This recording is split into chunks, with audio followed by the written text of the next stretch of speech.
Selamat datang rekan-rekan. Di pembahasan kita kali ini, kita akan membedah sesuatu yang sangat praktis, terutama bagi kita semua yang terlibat dalam pelayanan. Kita akan lihat 3 syarat penting untuk menjadi apa yang kita sebut utusan yang menang. Yuk, kita langsung mulai saja. Coba deh, pernah nggak sih Anda merasa seperti ini saat semangat melayani itu rasanya kok berat banget ya, bahkan sekeliling kita terasa gelap. Nah, pertanyaannya adalah, gimana caranya kita bisa tetap bersinar? Ini bukan cuma pertanyaan retoris loh, ini adalah sebuah tantangan nyata. Dan hari ini kita akan cari jawabannya bersama. Dan inilah kuncinya, jawaban dari pertanyaan tadi. Ada cara untuk menjadi seperti bintang, tapi bukan bintang yang cahayanya dari usaha sendiri, yang akhirnya redup dan padam. Bukan, melainkan bintang yang tugasnya adalah memantulkan cahaya dari sumber yang gak akan pernah habis, yaitu sumber ilahi. Oke, kita mulai dari dasarnya dulu. Sebelum kita bicara soal apa yang harus dilakukan, kita perlu paham dulu kita ini siapa di dalam panggilannya. Ini adalah titik berangkat kita. Jadi, apa sih sebenarnya karakter seorang utusan yang menang itu? Coba perhatikan definisi ini baik-baik. Utusan yang menang itu bukan sebuah gelar eksklusif untuk orang-orang tertentu saja. Bukan. Ini adalah identitas yang bisa kita semua hidupi, yaitu menjadi saksi yang cahayanya itu kelihatan jelas, justru di tengah kegelapan yang ada di sekitar kita. Terus, kenapa identitas ini penting banget? Karena begini, hanya saat kita benar-benar menghidupi peran ini, barulah mata kita dibukakan untuk melihat apa yang sedang Kristus kerjakan secara utuh. Jadi ini bukan soal menyelesaikan daftar tugas, tapi soal mendapatkan kacamata ilahi yang mengubah cara kita melihat pelayanan. Nah, ini dia 3 syarat praktisnya. Pertama, hidup kita harus konsisten di dalam roh, bukan yang emosinya naik turun. Kedua, kita harus berdiri kokoh di atas fondasi kesatuan gereja yang sejati. Dan yang ketiga, ini nih pembedanya. Kita harus jadi partisipan aktif, bukan cuma penonton yang duduk manis di bangku cadangan. Ayat dari Wahyu ini menggambarkan poin ketiga tadi dengan sempurna. Yohanes kan nggak lagi liburan di Patmos. Dia di sana karena sebuah panggilan. Dia nggak pasif, dia bilang, aku turut mengambil bagian. Dalam apa? Dalam semuanya. Dalam kesusahan, dalam kerajaan, dalam ketekunan. Inilah DNA seorang partisipan sejati. Sekarang kita masuk ke bagian kedua, yaitu prosesnya. Setelah kita paham identitas kita juga perlu sadar bahwa untuk jadi bintang yang bersinar terang, itu ada prosesnya. Sebuah proses persiapan di mana kita dibentuk dan dipelihara secara langsung oleh Kristus sendiri. Proses pemeliharaan ini selalu punya 2 sisi. Ada sisi positif yang enak kita rasakan, sukacita, penghiburan, kehangatan. Tapi ada juga sisi pemurnian yang seringkali bikin gak nyaman. Saat ego kita dipangkas, kebiasaan lama kita dibersihkan, kesalahan kita dikoreksi. Keduanya sama-sama penting dan merupakan bentuk kasih Tuhan.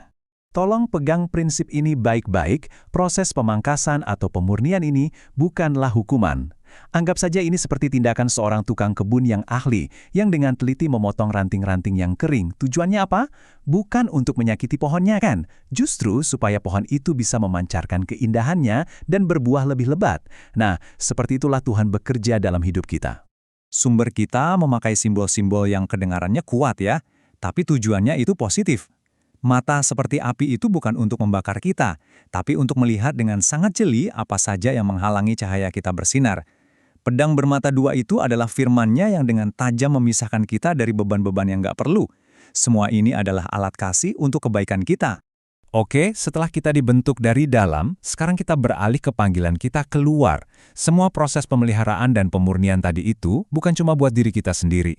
Lalu apa yang harus kita lakukan dengan semua itu? Nah, inilah misi kita. Misinya sebenarnya sangat sederhana dan personal. Apapun yang sudah kita terima dari Tuhan, entah itu penghiburan saat kita sedang terpuruk atau teguran saat kita salah, semua itu sekarang jadi modal kita untuk melayani. Tugas kita adalah menyalurkan anugerah itu untuk mengembalakan dan merawat sesama kita. Nah, disinilah biasanya realita pelayanan itu terasa.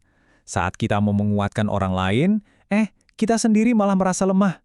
Saat kita mau mengangkat orang lain, kita sendiri yang rasanya mau jatuh. Kita semua pasti pernah mengalami ini. Lantas, solusinya apa dong? Pertanyaan tadi membawa kita ke jantung dari misi kita, yaitu sumber tenaganya. Kekuatan untuk melakukan tugas ini nggak akan pernah bisa kita temukan dari dalam diri kita sendiri. Kuncinya adalah belajar untuk bersandar sepenuhnya pada kuasa Kristus. Ini pilar kekuatan kita yang pertama. Ini adalah jawaban buat kita yang sering takut gagal dalam pelayanan. Ingat, dia adalah yang pertama dan yang terkemudian. Artinya apa? Artinya hasil akhir dari pelayanan yang kita kerjakan itu tidak bergantung pada performa kita yang naik turun. Dia yang memulai dan dia sendiri yang menjamin pekerjaan ini akan selesai dengan sempurna. Wah, ini melegakan sekali kan? Pilar kedua ini adalah jawaban saat kita merasa kering dan kehabisan bensin. Dia adalah yang hidup. Coba bayangkan, dia itu seperti sumber mata air yang nggak pernah berhenti mengalir.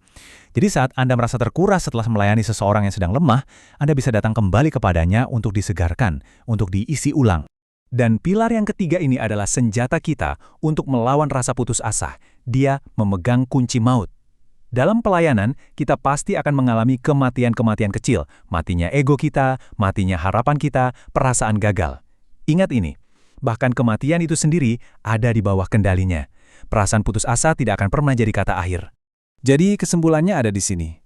Dengan 3 pilar kekuatan tadi sebagai pegangan kita bisa melayani dengan cara yang sama sekali baru.